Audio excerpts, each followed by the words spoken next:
saya dapat dari Tuhan kemarin malam. Tuhan bicara langsung secara audible.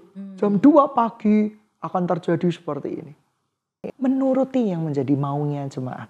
Aku sudah mau seperti ini, pemimpinku juga harus mau. Yang gampang tersihir itu adalah orang yang gak kenal Tuhan dekat juga. Fanatik dengan salah satu figur. Bisa terjadi di dalam gereja Tuhan. Berbeda tapi satu keluarga. ras lah ya, satu keluarga.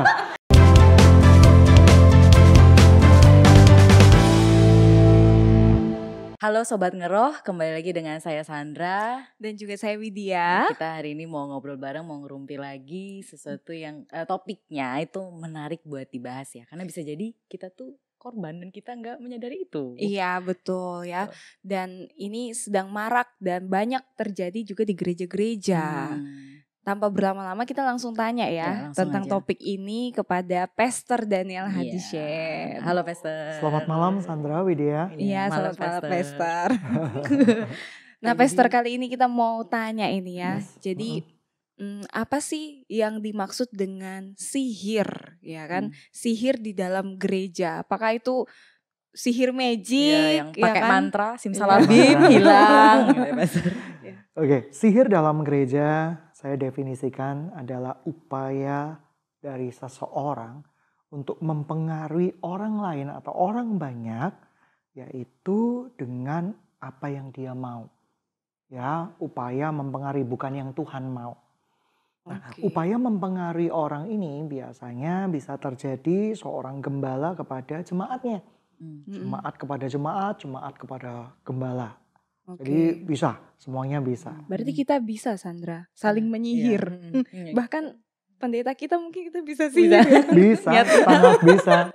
Tapi gimana Pastor kalau kita menyihir gembala itu caranya gimana? Kan posisi pendeta hamba Tuhan itu lebih kayak tinggi lebih ya daripada kita gitu. Kayak mustahil aja gitu Pastor. Biasanya halus sih, sihirnya halus. Tiba-tiba ada orang datang ke pendeta. Ya, Pak Pendeta, saya kemarin malam bermimpi ada satu cewek atau satu cowok ini menjadi pasangan saya.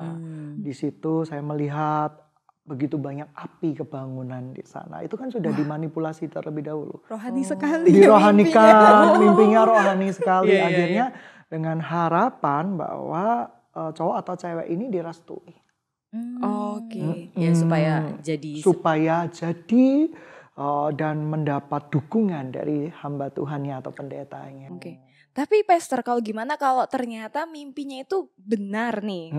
Mimpinya benar seperti itu. Tapi apakah itu selalu pasti gitu loh Pastor? Maksudnya tidak. Gimana? Jadi kadang mimpi itu bisa berasal dari Tuhan. Bisa bunga tidur. Bisa imajinasi seseorang saja. Jadi kayak gini. Saya dulu pernah mimpi nih.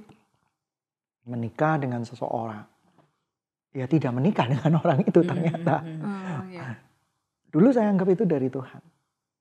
Ternyata bukan dari Tuhan. Tapi apa yang bikin orang itu bisa berpikir kalau itu dari Tuhan? Kadang kan kita mikirnya mungkin itu oh ya udah mimpi aja gitu loh Pastor. Sudah kadung suka. Pengaruh perasaan. Iya. Ya. Jadi ketika kita punya perasaan lebih dominan daripada ketaatan kita sama Tuhan, apapun kita akan rohanikan itu. Nah, biasanya sih ada juru bicaranya. Juru bicaranya itu kalau ngobrol sama pendetanya, aku kenal nih cowoknya baik, cinta Tuhan gitu ya. Lebih meyakinkan ya. Supaya untuk meyakinkan itu kan upaya memanipulasi yang sebenarnya bukan dari Tuhan. Dia tidak meminta peneguhan, tetapi dia meminta pembenaran. Bedanya peneguhan pembenaran apa Pastor? Peneguhan itu datangnya dari Tuhan dong. Kalau pembenaran itu, kamu sudah jalan di jalan yang benar. Karena dari ceritamu kan, dia baik, dia cinta Tuhan.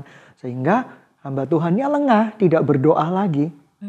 Tersihir deh hamba Tuhannya itu. Gitu toh, ternyata masih menyihir hamba Tuhan. Ada yang kedua, menyihir hamba Tuhan itu soal seperti ini. Menuruti yang menjadi maunya jemaat. Gimana tuh Pastor? Aku gak suka setelah hamba Tuhan itu. Dia begitu otoriter. Aku gak suka, aku gak cocok dengan kepemimpinan hamba Tuhan itu. Tapi dia tidak menjelaskan detail yang kepemimpinan yang seperti apa yang dia tidak sukai. Cuma bilang gak suka aja Cuma gitu. Gak suka. Dan otoriter itu betul, tadi. Dan otoriter. Pemahaman orang otoriter berarti kan menyiksa dia. Memperlakukan tidak adil. Untung udah gak ada orang ya. Iya, udah gak ada, maaf ya Terus Pak. gimana Pastor? Jadi itu mengerikan sekali. Jadi mereka biasanya berbicara antar jemaat. Pemimpin ini otoriter. Aku nggak suka gayanya. Aku nggak cocok. Aku crash sama pemimpin. Tapi dia nggak menceritakan crashnya kenapa. Karena apa? Ketika dia menceritakan dengan detail crashnya di mana, orang akan mengerti sebenarnya yang agak error itu siapa. Oke. Jadi di situ dia juga ngajak-ngajak orang supaya Mengikuti, beramai-ramai. mengikuti pemikirannya. Contoh Menyebarkan nih, hoax dan gosip. betul, Gak berani sendiri dong. gak berani sendiri. Takut dong. Enaknya rame-rame. Oh iya. Nah, di dalam sebuah kepemimpinan di gereja, apakah kita bisa 100% memuaskan jemaat? Tidak. Musa ada kelemahannya, kepemimpinannya. Harun ada kelemahannya, kepemimpinannya. Kepemimpinan Salomo, Saul, itu pun ada kelemahannya. Tapi mereka adalah orang-orang yang ditunjuk dan dipercaya Tuhan untuk memimpin. Nah, oleh karena itu, hormati pemimpin-pemimpin kamu. Karena ada batasannya juga. Selama pemimpin itu tidak menyimpang dari kebenaran firman Tuhan, tidak nyuruh yang bertentangan dengan firman Tuhan. Kalau itu selera, contoh ya ada seorang pemimpin berkata seperti ini. Ada pemimpin tuh yang suka dadakan. Oke. Seperti, ayo kamu hari ini pimpin doa ya. Ada orang yang gak mau loh. Aku butuh persiapan dulu. Iya, gak terbiasa Namun ya dengan itu crashnya ya. seperti itu ya. Itu crash yang sebenarnya menurut saya unfaedah. Oke. Dia tidak ada submission sebenarnya di sana. Tidak ada penundukan diri di sana. Karena itu tidak, sebenarnya itu adalah style dari kepemimpinan saja. Dan itu kan juga tidak terjadi secara berulang-ulang. Tetapi dia menjadikan satu kejadian itu sebagai momen pembenar bahwa pemimpin ini otoriter. Sehingga dia menghilangkan 99% kebaikan-kebaikan dari gembala Rikomnya, pernah ngasih dia makanan waktu dia sakit, pernah ngobati, semuanya ditiadakan. Karena apa? Tidak sesuai seleranya. Nah, submission. Ya, nggak ada submission. Loh, itu tidak ada penundukan diri sebenarnya. Karena aku mau, kamu melakukan yang aku mau. Iya. Kalau aku sudah mau seperti ini, pemimpinku juga harus mau. Mengikuti style Dari dia, yang dia mau, kayak gitu, bukan gitu ya. pemimpinnya ya. Padahal Betul. pemimpin itu kan yang memimpin. Yang memimpin. Lemah-lemahnya pemimpin, salah-salahnya pemimpin kan bukan kesalahan yang fatal. Menurut saya tuh selera. Saya dulu juga punya pemimpin. Nah, misalnya pemimpin tiba-tiba berkata besok jam 4 pagi kamu ya yang nyetir. Karena apa? Ternyata tiba-tiba yang nyetir itu berhalangan. Ya itu kan betul-betul mau nggak mau ya harus siap. Karena kan kita harus siap setiap waktu untuk melayani gitu. Konsepnya adalah melayani itu harus siap sedia. Nah, tetapi kita enggak boleh dong, enggak bijak dong menjadikan itu menjadi sebuah pembenaran bahwa gembala aku punya Rikom itu jahat. Gembala yang aku punya Rikom itu otoriter. Padahal ketika diceritakan Cile cuma seperti itu gitu lah. Receh. Drama gitu lah. Terus Pastor, kira-kira orang-orang seperti apa yang biasanya tuh menyihir dan terkena sihir? Orang-orang seperti apa yang menyihir? Biasanya orang yang tidak aman hidupnya. Tidak aman. Gak aman gimana? Tidak aman. Dia biasanya orang yang belum dekat sama Tuhan. Belum cinta sama Tuhan. Dia pernah mengalami trauma-trauma emosi di masa lalu. Gambaran ayahnya buruk. Gambaran ibunya buruk. Coba dicek orang-orang seperti itu. Dia pernah mengalami kekerasan dengan ayahnya enggak? Pernah mengalami kekerasan dengan ibunya enggak? Dia memiliki komunikasi yang baik dengan orang tuanya tidak? Kebanyakan orang-orang yang menyihir seperti itu. Mereka tidak punya komunikasi yang baik dengan orang tuanya. Mereka tidak bisa membangun komunikasi yang baik. Itu harusnya seperti apa, Pastor? Komunikasi yang baik itu mendengarkan. Terus juga menyampaikan pendapat dengan kasih. Itu komunikasi yang baik. Seperti kita ini, komunikasi yang baik. Anda bisa bertanya kepada saya tanpa takut kan. Saya tidak menggigit, saya juga bisa bertanya balik. Saya juga tidak takut, itu sebagai bagian dari komunikasi yang baik. Jadi orang yang tidak memiliki rasa aman. Iya, kalau anak tidak memiliki komunikasi yang baik kepada ayahnya, dia akan tantrum, dia akan memberontak. Dia tiba-tiba nggak pulang dari sekolah.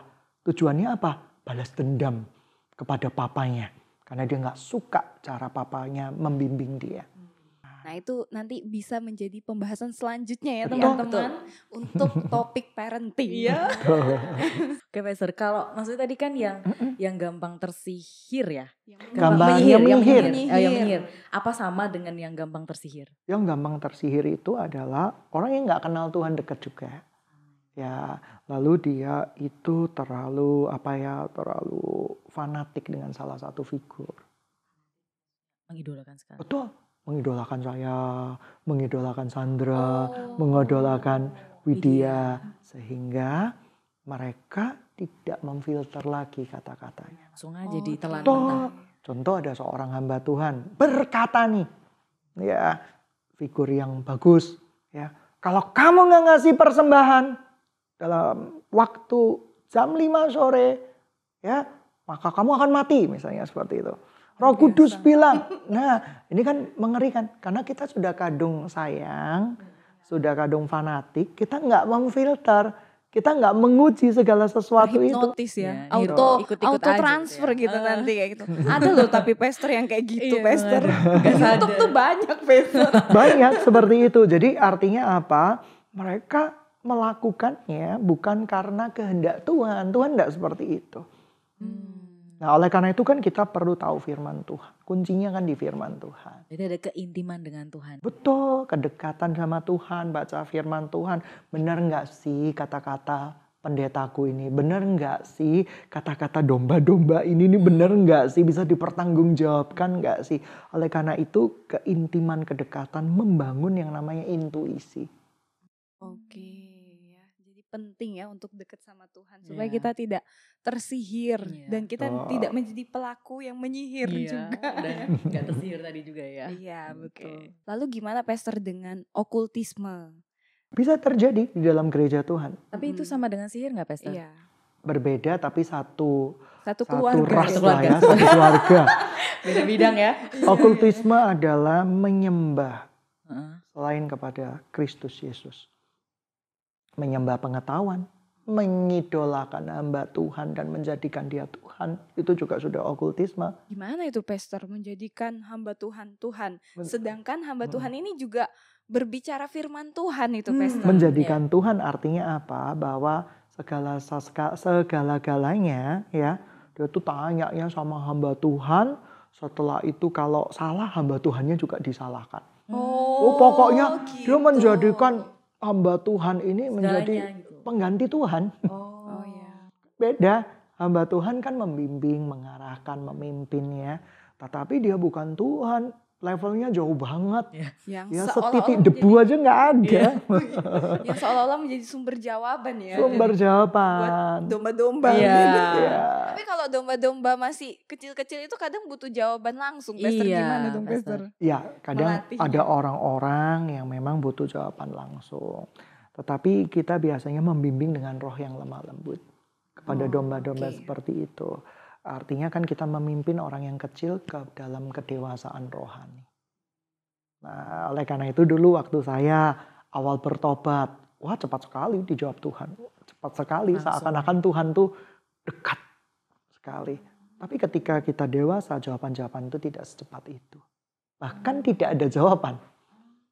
Karena Gitu. Tuhan tahu bahwa kita bisa memutuskan berdasarkan free will kita, berdasarkan pengetahuan firman yang kita dapat.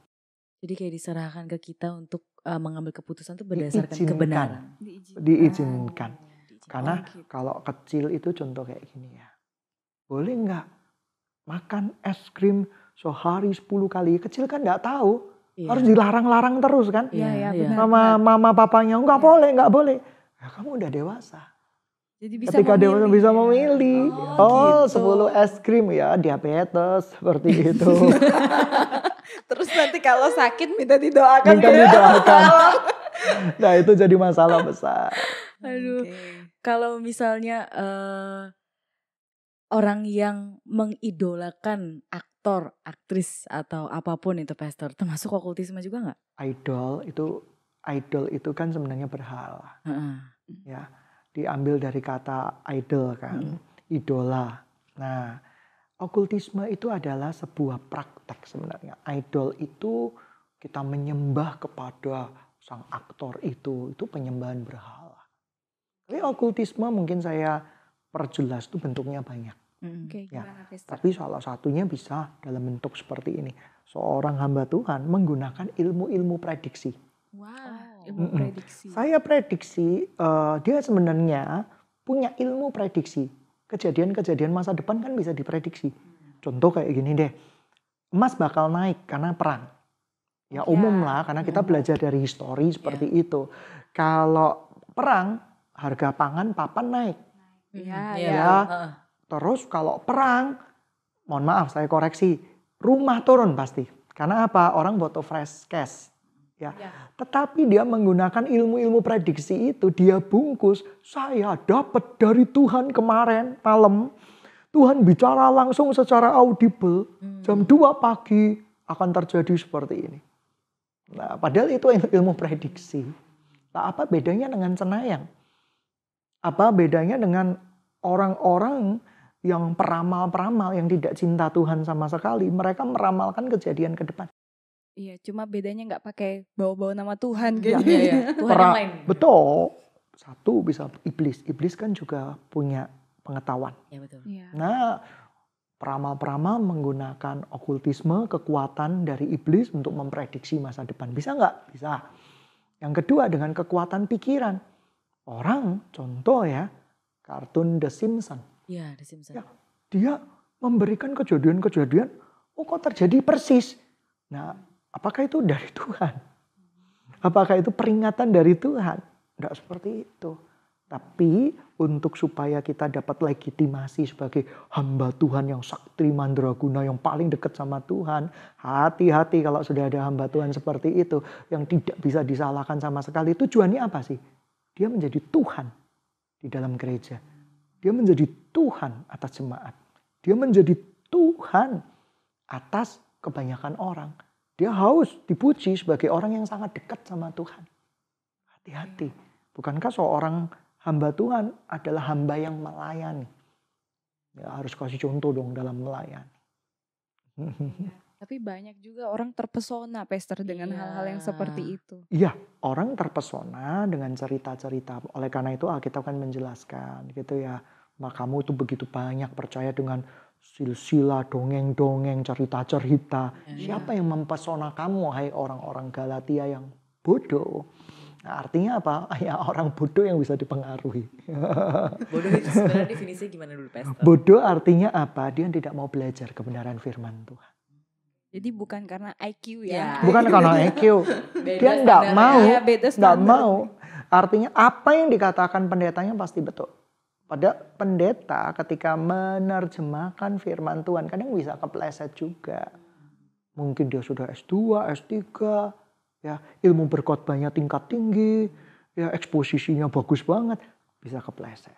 Jadi belajar juga menghargai pemimpin, tapi juga menguji segala sesuatu. Iya, pasti dasarnya harus firman ya, bukan mimpi, bukan hati, perasaan. Tujuan harus menguji dengan hati yang murni.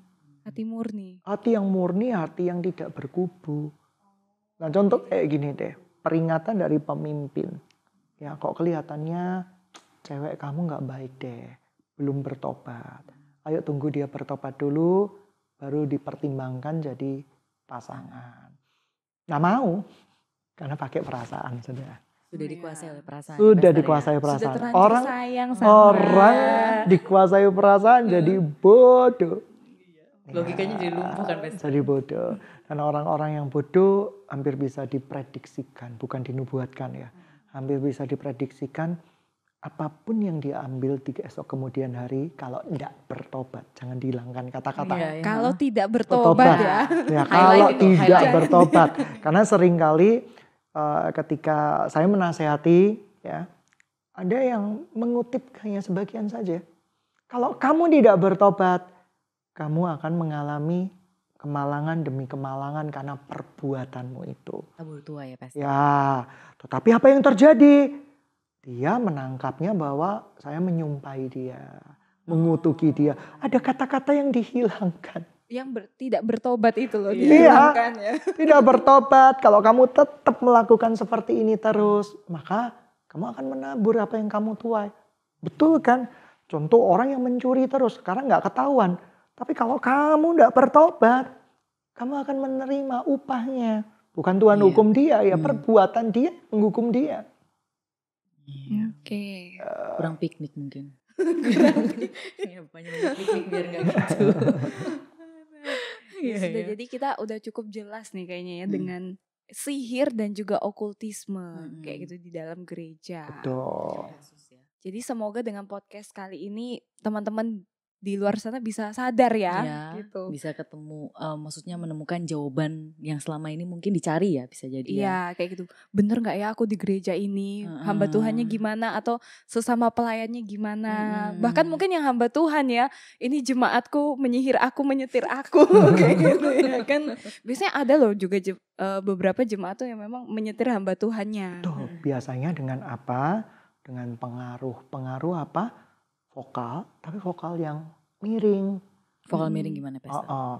Dia tuh pembuat kegaduhan di dalam jemaat karena pemimpinnya ini, gembalanya ini tipikalnya pendamai, tidak suka ribut-ribut, dia diakomodasi. Ya udahlah pelayanan deh, padahal dia belum layak jadi pelayan Tuhan. Yang kedua, jemaat itu berpengaruh. Iya ya. Oh Iya, itu bisa, banyak gitu kayaknya. Pengaruhnya Pastor. begini, Iya, uang. Gini loh. Selain cuan, guys. selain ini ada lagi Pastor. Pengaruhnya uang, jabatan, dan yang lain-lain. Jadi, uang. Jadi nggak berani hamba Tuhan yang ngomong kebenaran. Karena apa? Perpuluhannya banyak. Iya. Persembahannya banyak. Gedung yang bangunkan dia. Waduh, seperti itu. Mana berani tuh hamba Tuhan. Nanti Tapi diturunkan tahtanya. Iya, Kasian ya, padahal dia kan hamba Tuhan, bukan hamba betul. pejabatnya. Oleh karena itu, kita harus jangan jelas. Kita harus berani menceritakan kebenaran firman Tuhan. Apapun resikonya. Kebenaran itu berasal dari Tuhan. Dan kalau kebenaran yang berasal dari Tuhan itu akan memerdekakan.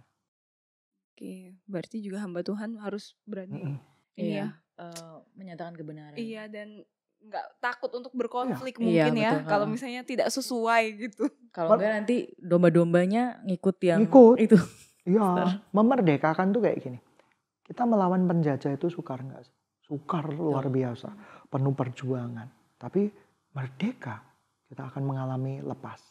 Kita akan mengalami bebas. Jadi ada prosesnya untuk mengalami kemerdekaan itu yang memang berat. Meninggalkan ya udahlah jemaat yang ngontrol, pakai uang, pakai apa ya dada gitu loh. Kalau kamu nggak mau dibimbing ya silahkan pergi. Nah tapi berat nggak? Berat. Dia sudah mencukupi kebutuhan misalnya seperti itu. Dia sudah memenuhi gereja ini dengan perabot-perabotnya. Berat nggak? Berat. Nanti diambil kembali lagi. Nanti diambil semuanya kembali, gimana? diusung kembali ya. Ya, segitunya ya. Iya, Iya. nggak bisa jadi San. Iya sih. Jadi ya semangat ya buat para hamba-hamba Tuhan kayak gitu ya, Iya. tetap berani menyatakan kebenaran. Karena gereja itu milik Tuhan. Betul. Iya. Pada waktu gereja kami memutuskan bahwa sudahlah persembahan tidak usah diedarkan lagi. Ya, memang menurun sekali, menurun drastis. Tetapi kami percaya bahwa pemeliharaan itu datangnya dari Tuhan. Oke. Setelah menurun drastis, apakah kami tidak bisa makan, tidak bisa minum? Puji Tuhan, masih diberkati, ya kan? Masih semua pemeliharaan Tuhan itu dicukupkan dengan cara-cara yang lain. Oke. Ya, Luar Tuhan biasa. itu dahsyat. Nah, kalau kita itu hidup benar di hadapan Dia akan mengalami kemerdekaan. Ya, banyak orang yang dalam tanda kutip membuat keputusan bukan mengalami kemerdekaan, tapi malah terjajah. Contoh, Keputusannya terjajah. Sandra salah pilih pasangan. Duh, jangan sampai. Jangan sampai ya. Iya, katanya tuh menciptakan neraka kata Pastor. Terjajah. Kamu akan menciptakan neraka. Nah, karena Sandra ini tipikal yang orangnya tidak terimaan, ya misalnya, tapi Sandra ini baik luar biasa. Misalnya tipenya tidak terima, dia akan berusaha menggenapi apa yang menjadi pemikirannya. Bahwa cowoknya ini memang dari Tuhan, cinta Tuhan, baca Alkitab bareng. Sebenarnya dia terjajah dengan pemikirannya sendiri. Ya, dia melakukan perbuatan ini, perbuatan itu, sebenarnya hidupnya terjajah kok. Tidak ada buah yang baik, bawaannya marah-marah, emosi, seperti itu. Bawaannya itu tidak lepas sama sekali. Dia mengalami penjajahan sebenarnya. Nanti kalau kerja ngamuan San. Kerja menjadi pemarah, ya ngomel-ngomel di sekitarnya. Sebenarnya Tuhan tuh rindu umatnya itu mengalami kemenangan di dalam dia. Baik di dalam pekerjaan, pernikahan, bahkan juga bukan pernikahan. Tuhan tahu ya dong yang terbaik buat kita. Artinya apa? Saya pernah ada orang yang cerita sama saya, itu kesaksian. Ada seorang yang dia doa tentang pasangan hidup tidak pernah dikabulkan. Tidak pernah dikabulkan. Satu kali dia lagi suka dengan seseorang, cowok. Menurut orang banyak, cowok ini cinta Tuhan. Menurut gembalanya juga cinta Tuhan. Ya. Tetapi suara hati yang kecil itu, yang meredup karena mempesonanya sang pria ini, itu dia berusaha untuk tanggalkan. Tapi nggak bisa, karena si cewek ini sangat cinta Tuhan. Nah, akhirnya suaranya semakin membesar, dia mengatakan tidak kepada pria itu. Padahal kan tidak ada alasan toh. Kayak bintang film Korea, tinggi, ya kan, bagus perawakannya. Tapi apa yang terjadi? 3 tahun kemudian pria ini berpindah keyakinan. Wah, luar biasa ya. Padahal pria ini sangat cinta Tuhan dalam tanda kutip awalnya. Luar biasa. Tuhan tahu yang terbaik buat kita lah. Ya, Tuhan tahu yang terbaik buat kita. Ada seorang suami istri sudah menikah, memohon anak nggak dapat.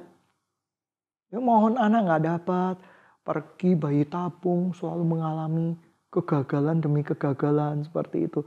Tapi dia tahu Tuhan akan memberikan dia anak.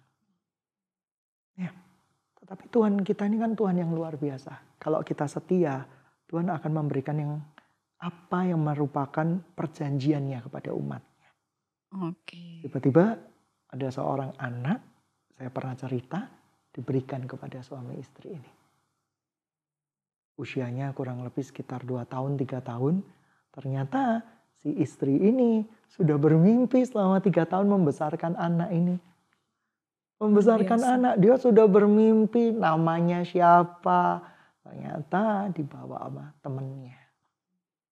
Dibawa sama temennya yang memang kena cancer. Ya, sudah kena cancer, sudah stadium itu. Suaminya juga sudah meninggalkan dia. Dia titip sama temennya ini. Besarkan anak ini. Wah, seperti drama ya. Iya. Dan akhirnya meninggal, anak ini dibesarkan. Tapi si ibu ini begitu dekat sama anak ini. Anaknya juga demikian. Ini mimpi yang nggak salah. Ini nggak salah. Ini mimpi yang nggak salah. Artinya apa? Tuhan tidak akan pernah mengingkari perjanjiannya. Kedaulatan Tuhan itu luar biasa. Oleh karena itu, barang siapa setia kepada Tuhan, dia nggak akan dipermalukan. Itu yang saya percaya, itu yang saya yakin. Oke, ya mungkin setelah ini kita sudah cukup jelas ya tentang okultisme, tentang sihir di dalam gereja. Jadi sesama hamba Tuhan dan jemaat, jemaat kepada hamba Tuhan, ataupun seperti saya dan Sandra yang bisa saling menyihir. Tapi kita udah jelas kayak gitu ya. Dan mungkin ada pesan-pesan ya buat teman-teman di sana yang menonton ini Pastor supaya lebih ternotis kembali tentang praktek sihir dan okultisme di dalam gereja. Ya, untuk mencegahnya, ya orang-orang yang mudah tersihir itu biasanya orang-orang yang mengalami pemberontakan. Yang menyihir itu juga orang yang pernah mengalami pemberontakan, terluka, datang sama Tuhan. Kita ini hidup ini kan cuma sementara. Kita ini dipakai menjadi alat kemuliaannya. Ya, percuma dong kita punya pengaruh atas jemaat. Ya, jemaat punya pengaruh atas hamba Tuhannya. Tapi di dalam hitungan belasan tahun, puluhan tahun juga akan sirna. Kita akan dipanggil pulang ke rumah Bapa. Nah, oleh karena itu, sebelum kita pulang ke rumah Bapa, jadilah anak-anak Tuhan yang benar-benar jadi dampak bagi orang-orang di sekitarnya. Membawa pesan kasih Kristus, menyatakan kemuliaan Tuhan. Dan oleh karena itu nama Tuhan dipermuliakan. Lewat kehidupan kita, itu mimpi kita. Iya. Seperti itu. Amin.